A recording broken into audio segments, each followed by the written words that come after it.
Hi there. So welcome to this video. This video, I'm going to show you the vSphere 8.0 U2 with Tanzu, as well as the integration with NSX, as well as AVI. So as you have known, the NSX native LB is going to go away. It's only supported with the NSX-T 4.0 train. So after this 4.0, the NSX native load balancer will be end of support. So if you want a supported environment, you have to actually go use the NSX Advanced Load Balancer or the RV. So in vSphere 8.0 U2 is the first release that you can actually use the RV together with the NSX. So how do you actually do that? You actually have to run this script to do the NSX ALB onboarding. So after you have done this, uh, basically any load balancer that is being created will be on the NSX ALB or RV. So what you see on the screen right here is the topology, and I have done or I've broken up this video into 5 demos to show you this integration. So on the right hand side over here, you can see that there's this supervisor cluster, okay, that's been created. And previously, when you create this supervisor cluster, they will use the native load balancer as the NSX native load balancer as the load balancer. So in the case now where you actually onboard the RV, when you create this supervisor cluster, the load balancer will be on RV, right? So that's the first demo they're going to show you. Then on the left hand side on the topology, you can see this is more for the workload side. So when you create a Kubernetes cluster, or it's known as TKC or what we call as TKG-s cluster. Likewise, it needs a load balancer for the control plane. And previously it is on the NSX native load balancer. And in this case now with RV, this load balancer VIP will be on RV itself. And for the workloads, it's the same thing. Previously it's on the native load balancer, but when you create the workloads, it will be load balancer by RV, right? So that's the third demo. And any workloads that you run inside the TKC or TKG-s and requires a layer 7 ingress. So this actually requires an additional step to install the RVAKO. And once you install the RVAKO, you can actually use ingress on the TKG-s cluster. Lastly, I have other than the TKC or TKG-s clusters, you have the options of running vSphere pods as well as VM service. So I have chosen to do VM service. So you can actually use the RV load balancer to load balance the VMs created by VM service. Right. So with these 5 simple demos, I just want to show you the the new integration with RV. So let's jump in straight to the first demo, which is the supervisor cluster. Load balancer is actually on RV. So let me start off with showing you the workload management, right? So this is the supervisor cluster, and you can see that the control plane node address, right? This is the address over here. So if you go into this address, you can see that it actually loads you up to the page where you can actually download the kubectl and vSphere plugin, and you can actually log into the supervisor clusters using the CLI. So once you do that, if you log into the clusters, actually it's actually being load balanced by the RV.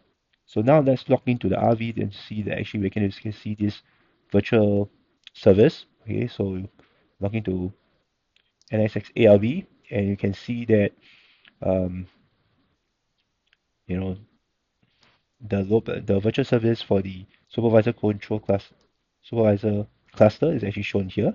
right? So let's go back to the dashboard view, and then you can actually see the tree view. You can see that, these are the supervisor um, cluster VMs, and actually being load balanced by AVI, right? So that's the first demo. All right, so let's take a look at the second demo, right, which is a TKC cluster. Okay, so you can see over here, I have created um, a namespace called namespace one, and inside this namespace one, you actually have um, the clusters over here, right? So this clusters um, control plane is actually load balanced by RV as well. Okay, so you can actually see. Let me see whether I can see. Okay, so this is basically this one control plane service because I only have one control plane, and can see that it is actually being load balanced on the RV side as well. Okay, so that's the second demo, which is really easy, right? This is also being replaced by RV. And now let's take a look at inside the cluster itself. Right, you can't really see from the vCenter view. You actually have to log in um, to the cluster itself, and then you can actually see what are the workloads running inside there. Okay, let's do that now.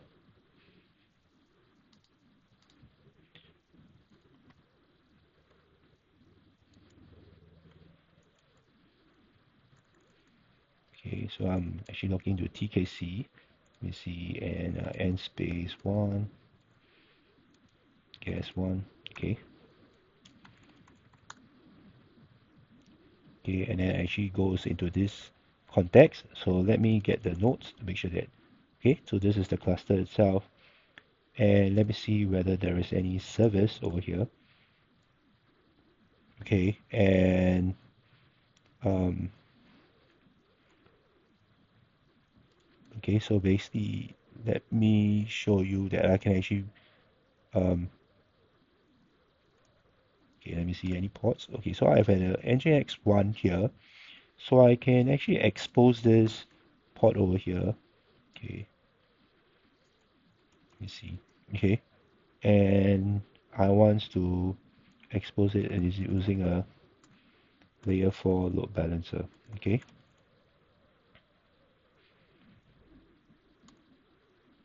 oh, okay, so maybe I should delete the service first. Okay, hang on a minute. Delete service NGX1. Right, okay, service again, and export the service. Okay, so you can see that I actually expose this service and I get the service, right? Since I do it as a layer 4 load balancer, I should have gotten a external IP, and if I curl this external IP, yep. So this is going through the RV and is actually going to the port itself, right? So if I go into RV, if I go into virtual service, you can see that the external IP is 1.7, which is this one, right? And yeah, and this is the service, and this is actually running in RV. Okay,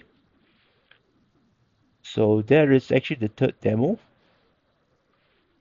and yeah, so like I say, you can actually use an ingress service with RV. So this is what I have done. I actually have run. Um, you can see that there's actually AKO running inside here, right? So you can see that AKO is running here inside here. So if I want to, I'm not sure whether I have an ingress over here. Yeah, okay. So I already have um,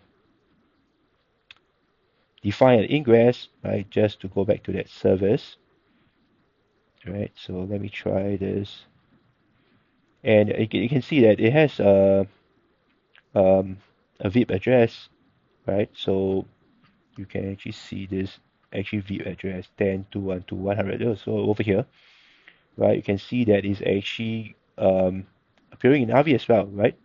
So this is ingress, and let me call this. You can see that it's actually going back to the service, and now I'm using the FQDN rather than just the IP address.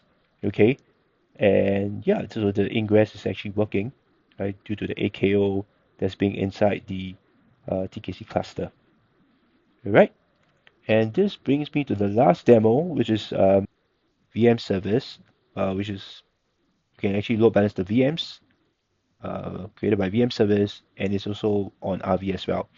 So, this is vCenter. You can see this is the VM that's created by VM service in the namespace one.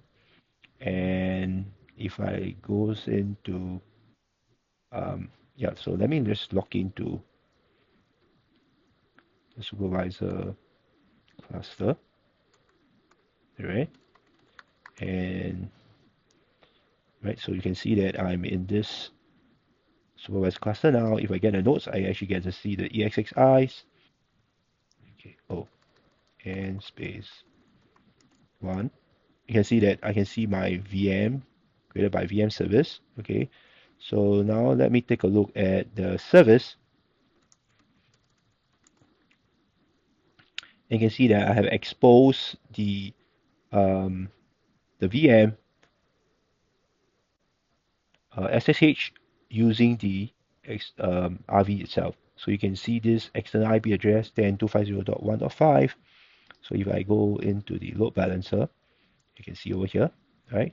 And if I go to the dashboard, you can actually see that this is the actual VM service and it's being load balancer by RV. So I can actually try to SSH to the VM, right? Yeah. So this connection is actually serving by RV. All right. So very quickly, I have actually shows you the 5 demos. Um, as you can see, RV is being used for layer 4, layer 7 in this vSphere 8.0 U2 with Tanzu, right? So just to summarize, the NSXT native load balancer is going to be end of support. You can only use it until the NSXT 4.0 train. So moving forward, you have to use the NSX ALB, and in 8.0 U2, you can actually use the NSX ALB onboarding. Once you do that, you can actually use RV, whether it's for supervisor, cluster, whether it's for TKC, or the workloads running in TKC, or even for vSphere pods or VM service. With that, thank you for watching this demo, and I see you next time.